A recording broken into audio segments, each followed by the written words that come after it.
Dear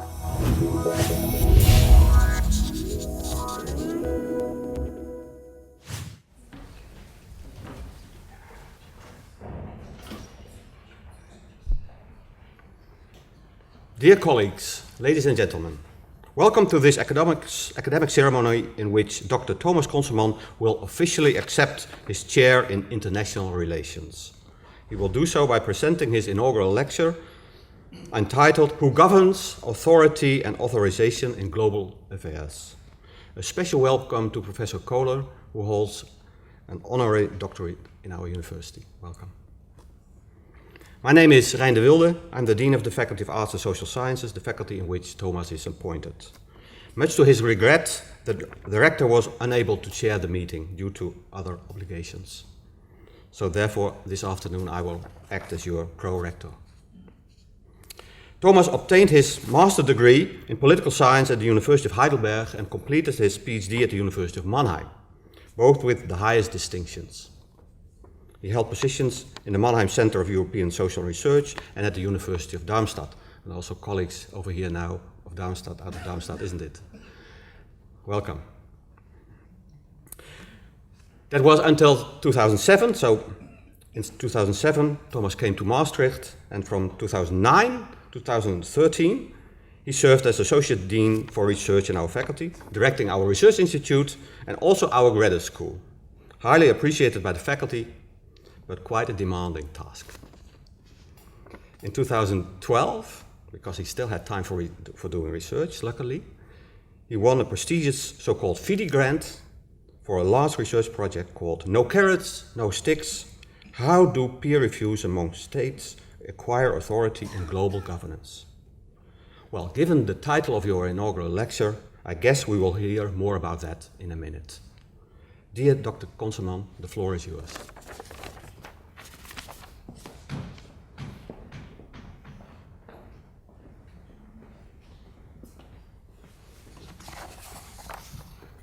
So, welcome, everyone.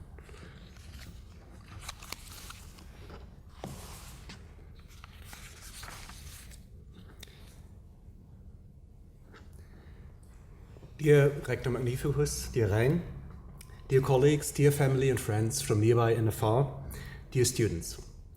I feel honored and privileged to see so many of you here in this former church of the Minderbruder's. To celebrate my inauguration as a professor of international relations at the Faculty of Arts and Social Sciences of our university. Thank you very much for coming. I appreciate your interest in my talk. The core in which I'm standing here dates from the late 17th century, and in its long history has heard both the elevating chorals of Franciscan monks as well as the wickers of horses when this was a horse barn of the Royal Military Constabulary of the Netherlands. So my own talk today will fall somewhere in between these two extremes of chorals and wickers. So let's see how it goes. Who governs? This question has preoccupied both current-day political scientists and ancient philosophers. The essential issue that this question brings up is who actually has the power to influence political decisions. Such decisions may be the ones that are legally binding, as for instance laws issued by governments binding citizens within their respective national borders. But we may also talk about decisions by non-state actors that have a factual impact on global affairs. I will argue today that the question of who governs in global affairs needs a fresh look, and that the concept of authority and authorization can be helpful in this respect. Okay. Why is that? Okay, good. Think about a private organization called Transparency International, which is best known for publishing an annual corruption perception index. One of the slides here, or one of the pictures above me here is taken from this report. Simply put, this is a publicly available ranking which helps citizens but also business firms to determine which countries are the most or the least corrupt. This ranking will influence the standing of that country with international investors and foreign donors and lead to a higher likelihood that foreign direct investment or also official development aid is going to that country. Think about another example. A decision of Standard & Poor's two international rating agencies to lower the credit rating of a country such as Italy or Greece, which you see rather far down in this league table here. This makes lending for the national governments of these countries more expensive. It will, with some likelihood, lead national governments to try to regain a more favorable rating through, for instance, cutting down on social security provisions or through the reduction of public services. Or, let us take an example from the field of international organizations. We have all become accustomed to the idea that the OECD, the Organization for Economic Cooperation and Development, should rate the quality of our schooling systems. What you see here again is a ranking taken from the latest PISA inquiry of the OECD. Again, the impact of this assessment on domestic policy making can be quite profound.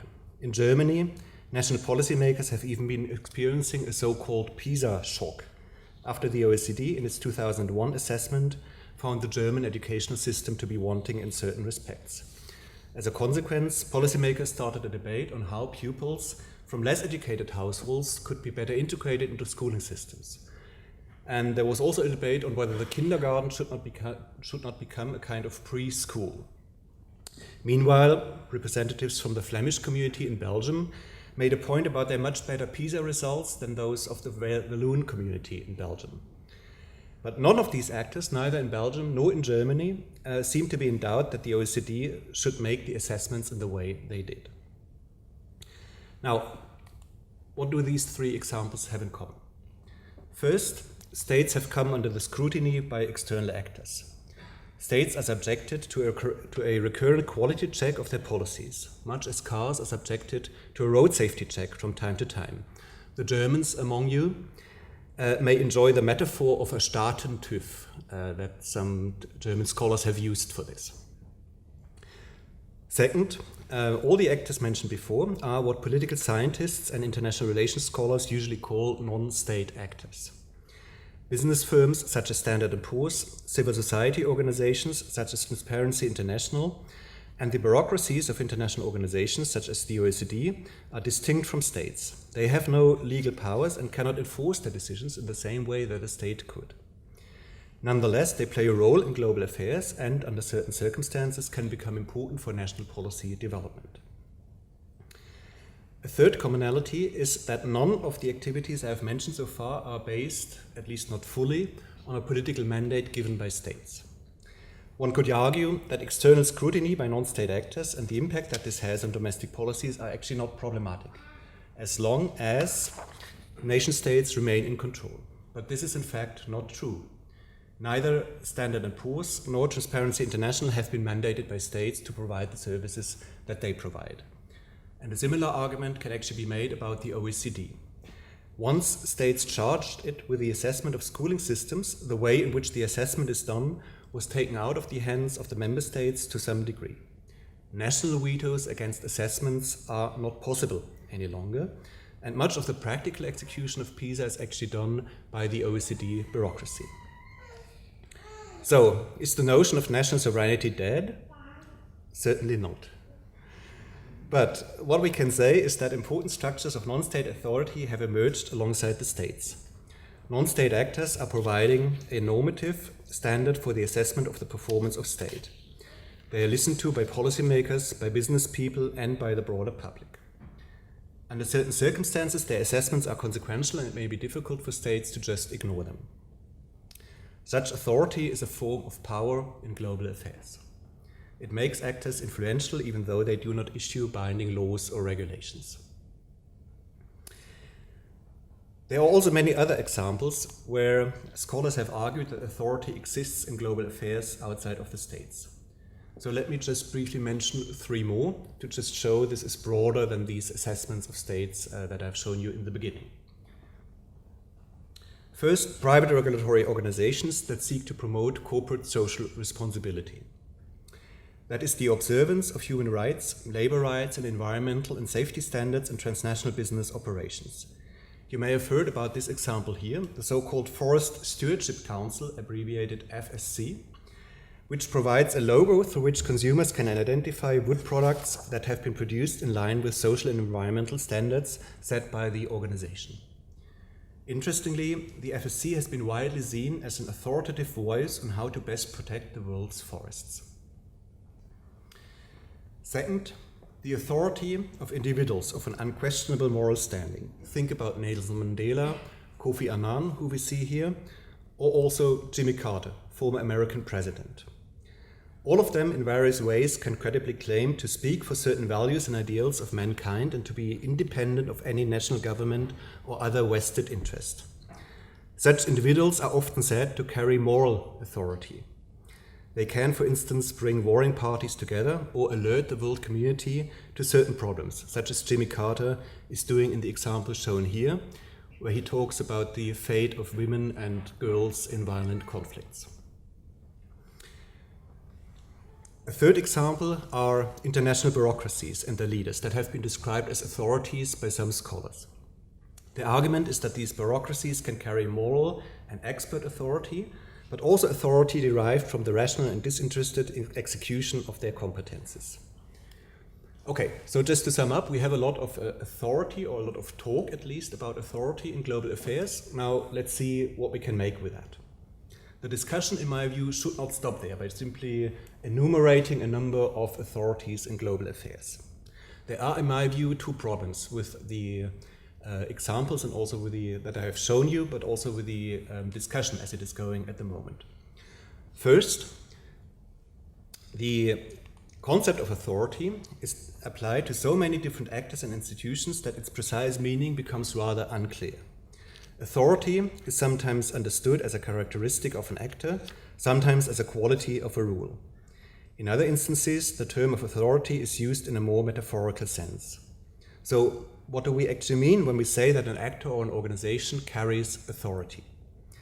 My key argument is that authority should be seen as a relational concept. That means that authority is not simply derived from the possession of expertise or regulatory powers or any other quality of an actor, but crucially depends on the recognition of this authority by others. Authority, to slightly modify a well-known saying, lies in the eye of the beholder. That's one of the key messages here. Second question, how can we empirically measure authority? How do we determine whether an international organization or some form of private regulation carries more or less authority than others? To discuss this, I will briefly present the approach and some results of a research project on peer reviewing procedures among states that my team and I are currently involved in. That is the project that Rein has mentioned in the beginning, the so-called VD grant. Now, in starting from these discussions, I will propose a research program that puts the recognition of authority central. I want to show how this research can be applied to different kinds of actors and different types of authority. I also want to show how the approach suggested here links to existing research programs within our faculty and our university. Okay, let me start with the first point of how to define authority.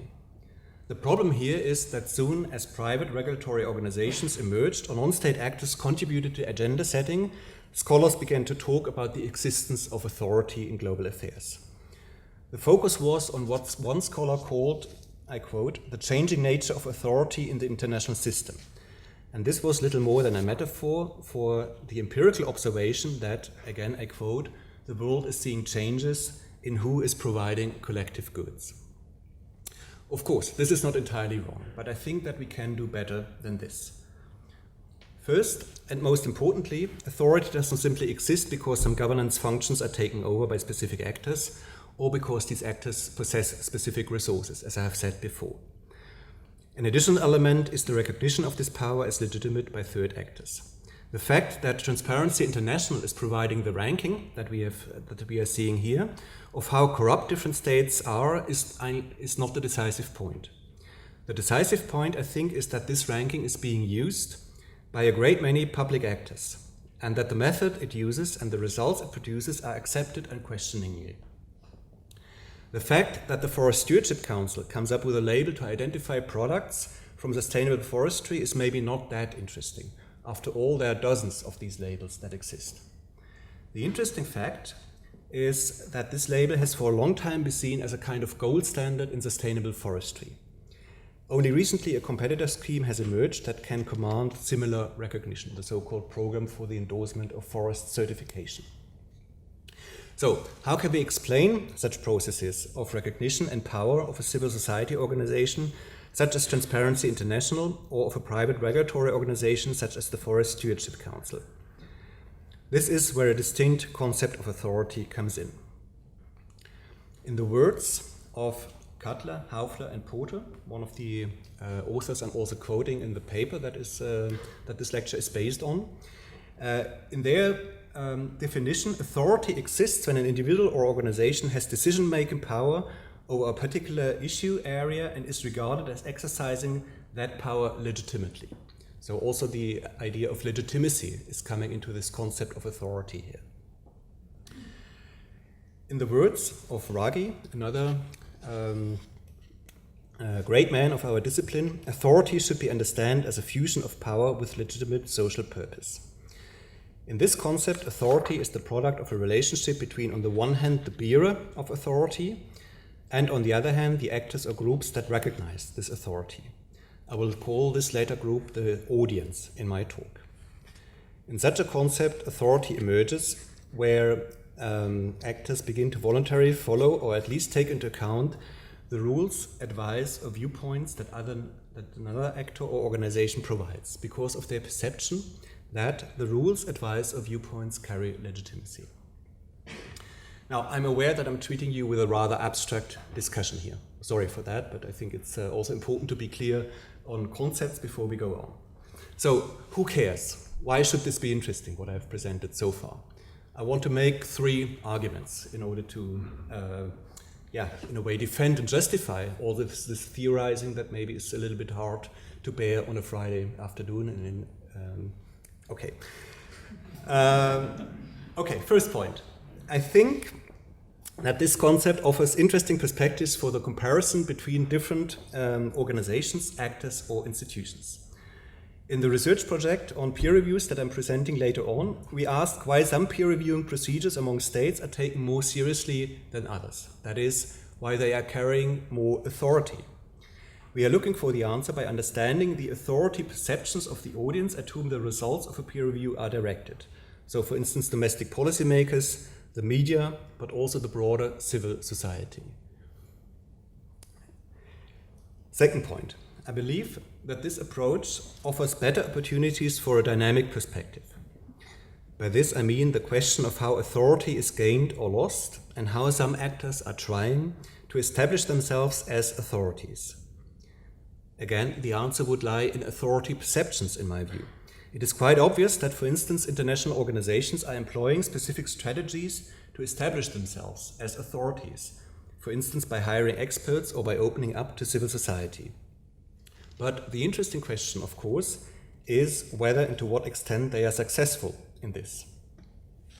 Here we have to understand what the audience thinks about these international organizations and their activities, and whether they perceive them as authoritative. Third, it seems to me that this approach is particularly pertinent in a world in which there is no real agreement on the normative standards to be applied in global governance. There is no normative consensus about a good political order, and therefore the discussion of different standards of legitimacy that are applied in global affairs is a key necessity, in my view. In this sense, research into the recognition of authority by specific groups of actors constitute an interesting and highly relevant focus. Dear colleagues, dear friends, in the first part of my lecture, I have provided some basic thoughts. In the next steps, now let me spell out how to make practical the research program I'm proposing here. I'm doing this by discussing the research project on peer reviews among states that has been mentioned before, and that my team, Hortense Jongen, Martina Kühner, and Valentina Carraro are currently involved in.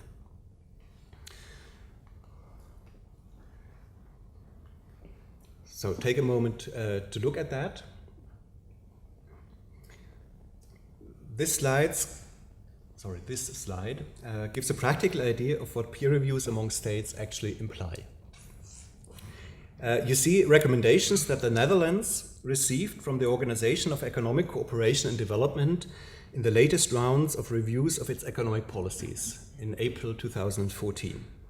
They focus on the three priority areas of fiscal consolidation, banking regulation, and helping small and medium-sized enterprises through public loans and deregulating the labor market. This system of country surveillance, as the OECD calls it, is a long-standing activity of the organization, and according to some researchers is held in quite high esteem by policymakers in the member states. It is important to note that these recommendations are not made by the OECD Secretariat alone, but also by the member states.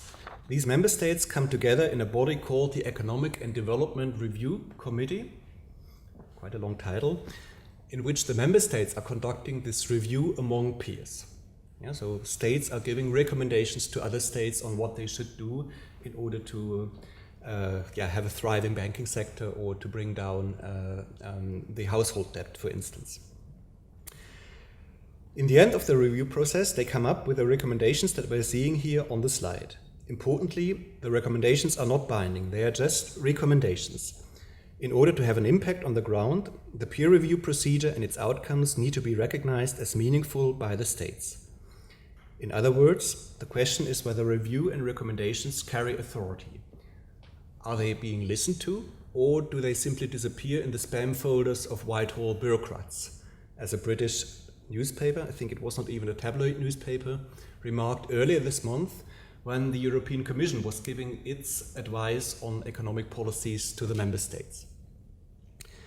So the next slide relates to precisely this. Sorry, it's in German, but it's taken from a German newspaper and I couldn't find an English one that featured the same story. It shows a headline from the Frankfurter Allgemeine Zeitung, published only 2 days ago. It reads, "States flout Brussels recommendations." The European semester that the article relates to is part of the strengthened coordination of macroeconomic policies in the European Union that was installed as a reaction to the ongoing financial crisis. The system works in such a way that the Commission, together with the Council of Ministers, makes certain recommendations that are directed at individual member states. Again, a system of peer review is installed in this way. The article reports findings from a study commissioned by the European Parliament, according to which many of these recommendations are ignored or are only implemented half-heartedly. So in this case, there seem to be signs of a lack of authority, at least in comparison to what we have seen in the case of the OECD before. And an interesting question then, of course, becomes, why is that? And is it actually true that the OECD is carrying more authority than the European Union does in its review of economic policies? Starting from such impressions, as well as the vast number of peer-reviewing schemes that in the meantime exist in global affairs, they exist in the WTO, in the International Monetary Fund, in the African Union, in the OECD, of course, in the European Union, in many, many other international organizations. So starting from such newspaper stories, as well as from the magnitude of numbers of peer reviews that exist, we ask 2 questions in our project. First is it actually true that various peer reviews show different degrees of authority? What are the perceptions and beliefs directed at peer reviews? And how are reviews conducted in practice? Second, to the extent that we can identify differences, we want to know how to explain such differences. If it is, for instance, true that the OECD reviews carry more authority than those organized within the European Union, how can we explain that? In other words, we want to focus on the conditions under which peer reviews among states are acquiring authority in their field. Our key hypothesis, as you see here on the slide, is that organizational and policy contexts shape peer review procedures and may or may not facilitate the emergence of authority. How does that look in practice? We conduct a comparative study of peer reviews among states in 4 different policy fields that you can see here on the left-hand side: human rights, the fight against corruption, environmental policies, and economic policies. We are also looking at 3 different organizational contexts: the OECD, the United Nations family, and the European Union/Council of Europe. So what you could in general call regional integration institutions or organizations in Europe. The principal idea is that these different organizational and policy contexts may have a systematic impact on the emergence of authority perceptions and the functioning of peer reviews. More about this in the paper. I unfortunately have no time to really go into that now. Now, in this slide that I'm showing you here, you can see some examples of the questions that we are asking to interviewees. This is actually based on another definition of authority by scholars Cronin and Hurd, where they argue that authority depends on the legitimacy perceptions directed at the mission of an international organization, at its procedures, and at its capabilities. So we ask, for instance, do people think that it is appropriate to conduct a peer review in a specific area? Is the peer review conducted properly, or does it produce meaningful results? And interestingly, you can see that you get quite different answers to these questions in different peer reviewing schemes. A first finding that we have is that peer review in general receives quite widespread support. Regardless of whether interviewees at the OECD, the Council of Europe, or other international organizations are asked, they see some merit in peer reviewing. However, there are quite some differences in whether reviews are valued simply because the lack of alternative monitoring instruments, or because reviews are seen as possessing some intrinsic value.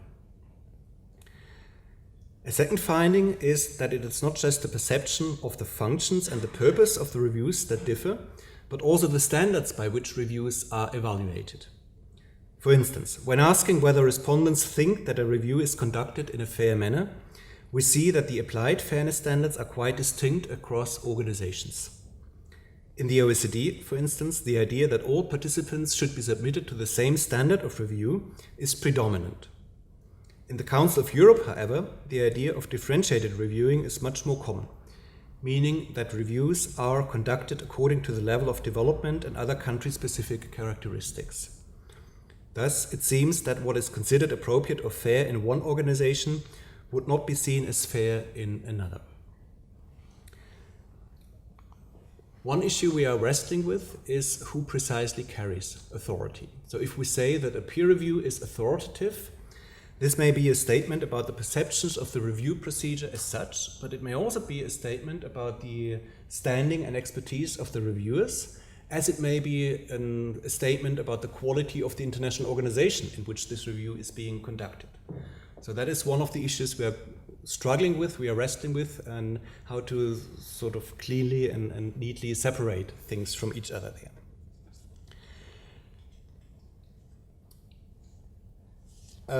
Okay, another issue that we encounter is how to delineate the group of relevant actors that we want to consider when we assess the authority of a peer reviewing procedure. It is useful here to distinguish between an insider and an outsider perspective. Insiders would be the civil servants that are actually engaged in performing these reviews, who work in international organizations but also in national bureaucracies. There's a clear danger of reaffirming the importance of peer reviews if you just talk to these people who have a stake in the process. We therefore also talk to what we call outsiders, for instance, civil servants who are not involved in the review, but also to parliamentarians, media representatives, and civil society organizations. The real test for the authority of peer reviews comes with the question of whether these procedures are also recognized and taken seriously outside of the inner circle of participants. Now, as I said before, this project is ongoing. And if you're interested, you're very welcome to come again in 1 or 2 years to hear the first real empirical results. So what I have presented now are first results that we get from exploratory interviews. Hortense Jongen has a particular role in this, as well as Valentina Carraro and Martina Kühner, who are currently doing these exploratory interviews. But we would not yet dare now to say the OECD is more authoritative and this is because this and that reason. So more about that in 1 or 2 years. So instead of looking into the crystal ball in that way, let me look into the crystal ball in another way and present some future research plans.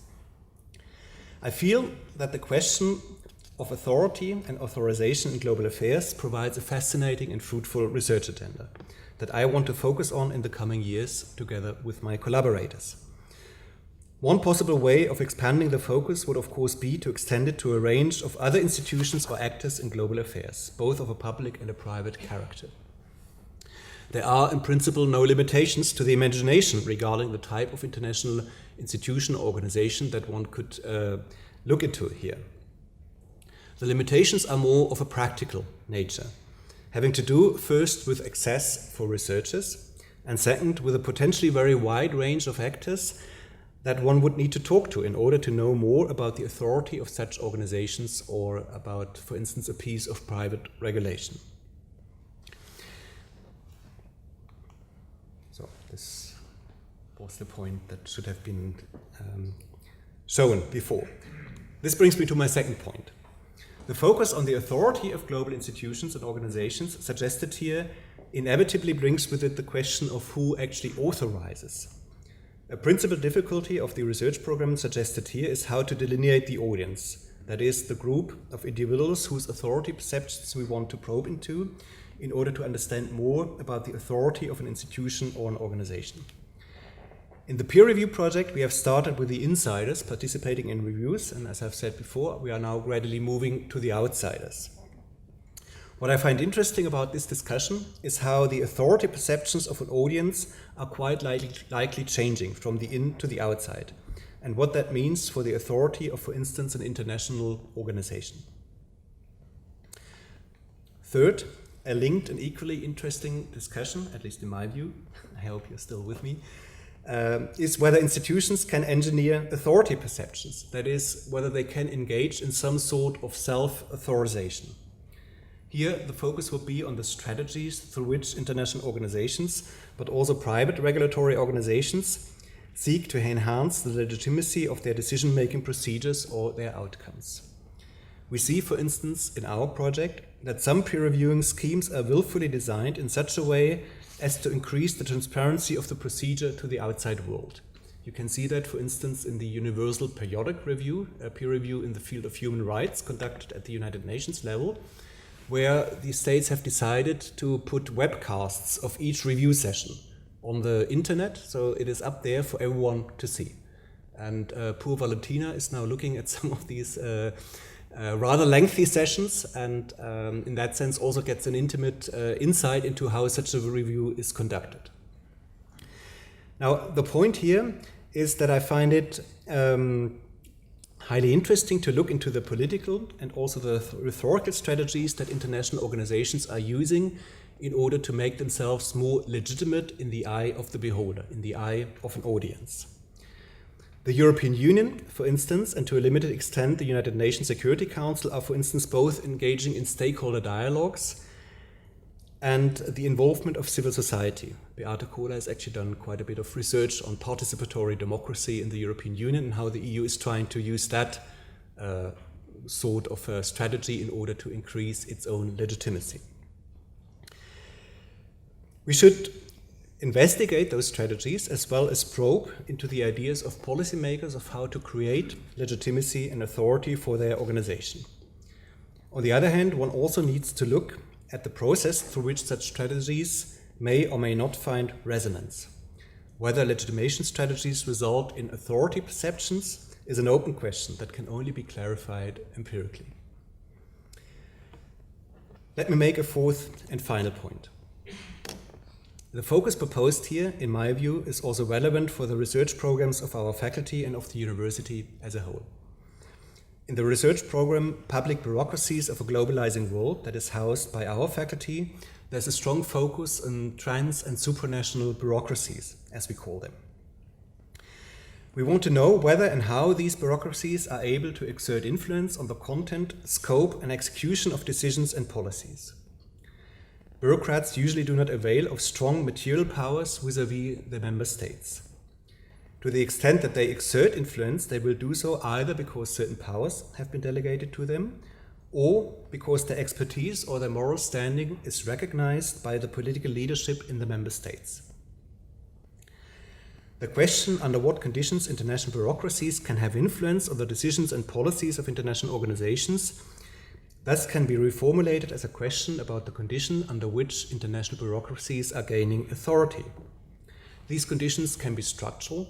One could look into policy fields, for instance, that may be more or less ridden by value conflicts or that may be more or less amenable to technical expertise. but one can also look at the actor side. Bureaucracies may actively seek to establish themselves as policy experts, as neutral brokers, or as credibly embodying commonly shared values in a specific area. Their shrewdness, or the lack thereof, in doing this will increase or decrease their authority and thus have an influence on policy decisions and results.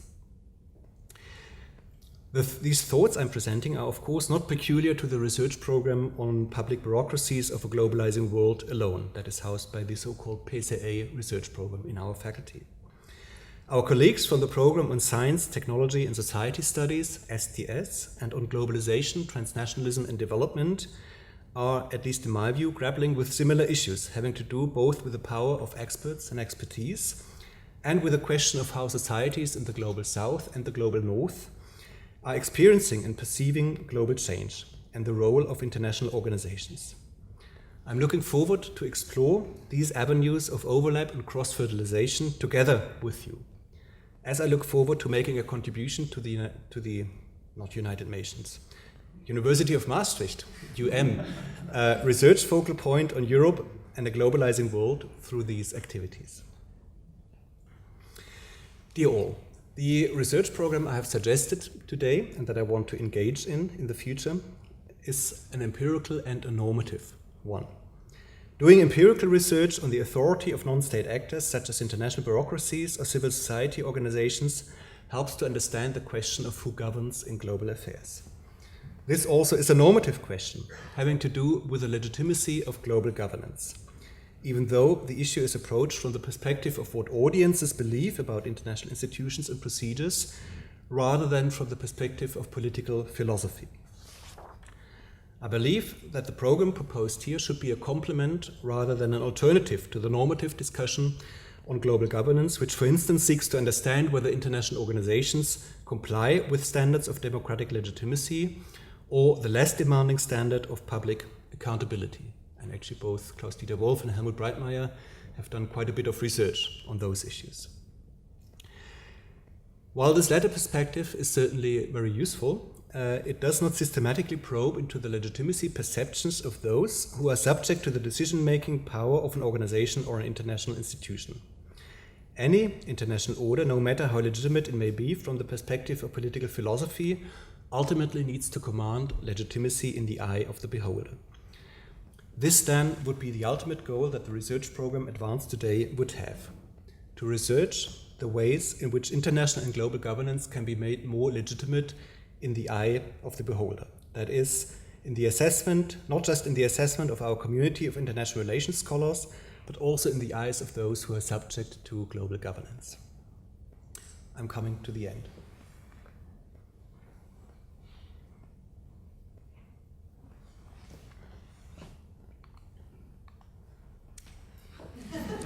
Thank you. In preparing my lecture today, I looked at a collection of inaugural lectures given by professors in our faculty's research program on Science, Technology and Society Studies, STS.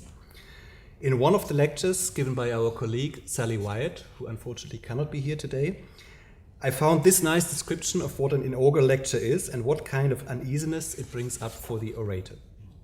I quote, "An inaugural has a more diverse audience than an ordinary lecture, including colleagues from near and far, in both geographical and disciplinary terms, as well as friends and family. The fear for the orator is that colleagues are thinking, not this again. Doesn't she have anything new to say? Or that is way too programmatic. Ideas about future works are just too easy. Colleagues from different disciplines and friends and family unfamiliar with this weird culture we call academia are quite possibly thinking, what on earth is she talking about? Or who cares? The only person present who might possibly think that every word I utter today is wonderful is my mother." Now, I hope that what Sally Wyatt described here was true only to a limited extent today, except, of course, as regards my mother. And even if you felt lost or bored at times, I still hope that the expectation of an oncoming reception kept you mild-mannered. Let me therefore end by saying a few words of thank you, and in the spirit of internationality, I want to do this in 3 different languages. So now comes the really difficult part. Ik wil mijn dankwoord beginnen met Rijn. De briefkaart die hierboven te zien is, toont natuurlijk niet Rijn, maar een spreuk die hij mij bij mijn afscheid van het faculteitsbestuur meegaf. Vrij vertaald, waar iedereen hetzelfde denkt, wordt niet veel gedacht. Where everyone is thinking the same, not much is being thought. Deze spreuk geeft een goed beeld van hoe ik jou heb ervaren, Rijn. Als iemand die benieuwd is naar de inzichten van anderen, die een open discussie waardeert en die anderen de ruimte geeft om te groeien. Rijn, ik ben uitermate blij dat jij de afgelopen jaren decaan van onze faculteit bent geweest.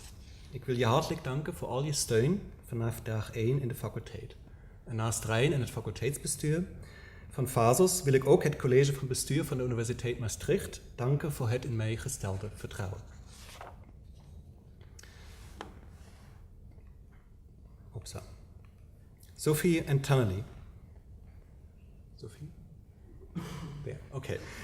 Toen ik voor de positie van universitair hoofddocent bij de faculteit voor cultuur en maatschappijwetenschappen solliciteerde, zaten jullie naast Rijn in de commissie die over mijn aanstelling besliste. Als kapgroepvoorzitters gaven jullie beiden me vanaf de eerste dag het gevoel bij de FDCMW thuis te zijn. Niet alleen als wetenschapper, maar ook als collega. De mooie Nederlandse woorden ruimdenkendheid en ruimhartigheid zijn de woorden die ik met jullie beiden in verband breng. Hartelijk dank hiervoor. En natuurlijk ook voor de mooie uren en het culinair genieten in de onderste bos, in Mesami en in de vorm van een geriste mispel. Dat is een mispel trouwens. A kind of fruit that Tannely once gave to me as a present in a nice and interesting form. So a culinary experiment that I went through. Now, I have to say that I thank Rijn, Sophie and Tannely as past pro toto of our faculty. When I started working in Maastricht, almost 7 years ago, one of my worries was whether the German past would not cast a shadow, and whether I would not meet a rather glacial welcome here in Maastricht. Luckily, my new colleagues made that worry disappear very soon, and I'm deeply grateful for that. So we can turn away from being German or Dutch or any other nationality and focus on the real things. Let me just thank 3 more of you, again as past pro toto. Esther, is she here? Esther, hi. For convincing me in Uppsala and in Ravenstein, without knowing it actually, that Maastricht would be a good place to work at. Petter, who has been teaching international relations with me for ages and helped me back on stage after 25 years of abstinence on the bass guitar.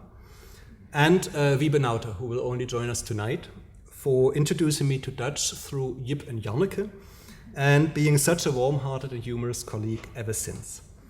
And as I've mentioned, Uppsala and Ravenstein, I also want to thank Bert-Jan Verbeek, who is not a member of our faculty, but organized 2 wonderful workshops in Uppsala and in Ravenstein, during which I made the first steps towards formalizing my ideas on peer review. So thank you very much also for this. Now, standing here behind this lectern is of course not just the beginning of an intellectual journey, it's also the end point of a long, my parents would say too long, and sometimes winding road. When I was a student, I actually did not start out with the idea of becoming an academic. At times I was about to leave academia altogether and to start a career as a journalist. After graduating in political science in Heidelberg, I was attracted to the University of Mannheim, where Beate Kohler offered a position at her chair. I must say that still today I feel most privileged to have been at Mannheim when so many exciting academic developments took place there. Among them, the establishment of a multi-annual research program on governance in the European Union. One of the unexpected turns of life was that through the influence of Beate Kohler, I began to develop a deep interest in international relations and actually also in the role of the OECD in global governance. This would eventually bring me to the University of Darmstadt to the chair of Klaus-Dieter Wolff. I hope you can agree with the picture that I chose here. And here, yet a completely new world would open, in the form of a research project that focused on the roles of private actors in global affairs, in which also Helmut Breitmeier was involved. Many of the ideas that I presented today began to mature during the time at Mannheim and at Darmstadt. So I'm very glad that both Beate Kohler and Klaus-Dieter Wolff have taken the worry to come here today. Thank you very much for doing that. Liebe Frau Kohler, lieber Klaus, ich habe sowohl in Mannheim als auch in Darmstadt enorm viel gelernt. Ich hätte mir keine besseren Betreuer und Kollegen wünschen können als Sie beide. Vielen herzlichen Dank für alles.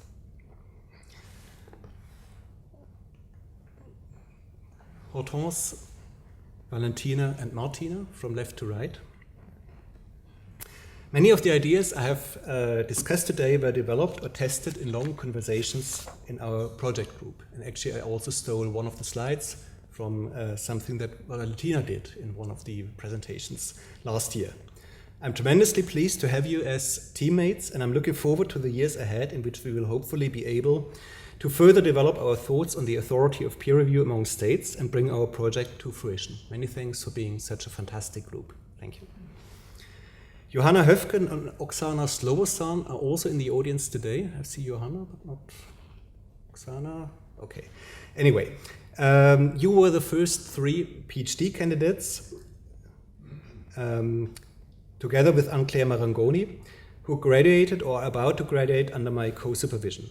As much as you may have learned in the course of supervision meetings, I have learned from you, ranging from transparency in the exploitation of oil and gas resources in Azerbaijan and Kazakhstan, over the ways in which the European Commission dealt with the crisis in Zimbabwe, up to tiny Indian villages which built and struggled over the use of micro hydroelectric plants, something I have never heard about before, honestly. So thank you to all 3 of you for taking me on these geographical and also intellectual journeys. Ganz besonders möchte ich meinen Eltern, meinem Bruder Andreas und seiner Familie danken. Liebe Mama, lieber Papa und Andi mit Familie, seit geraumer Zeit seht ihr euch mit unerschütterlicher Unterstützung meine Laufbahn in der Wissenschaft an. Vielen Dank für eure Freigebigkeit mit so vielen Dingen und für eures offenes Ohr und den Rückhalt, den ich seit so vielen Jahren erfahre. Vielen Dank auch an alle Marbacher und an Eike und Katrin, dass ihr den weiten Weg auf euch genommen habt, heute mit uns feiert. I'm also pleased that so many old friends from my roots in the south of Germany and newfound friends from Aachen can be here today.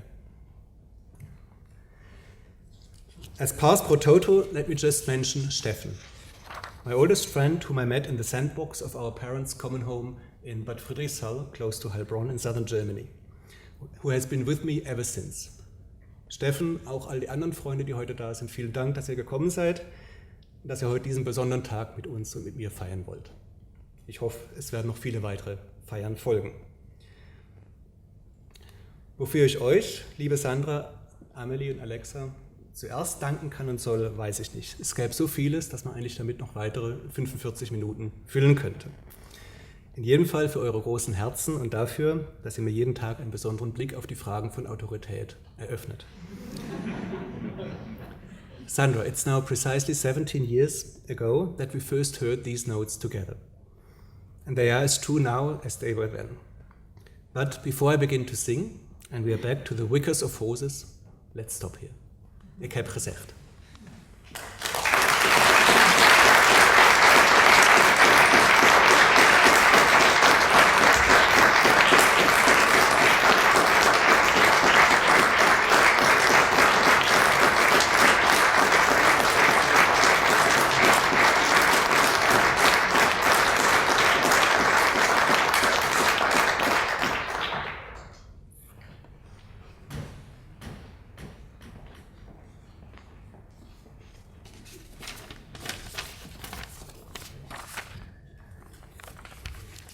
Dear Professor Thomas Conzelmann, dear Thomas, thanks for this inspiring inaugural lecture and also discussing this topical issue with us.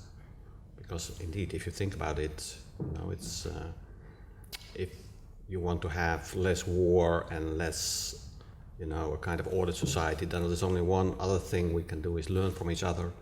And the way we can do that, at least on an institutional level, that is through peer review. That's the way we at least try to learn from others and not just to listen to others.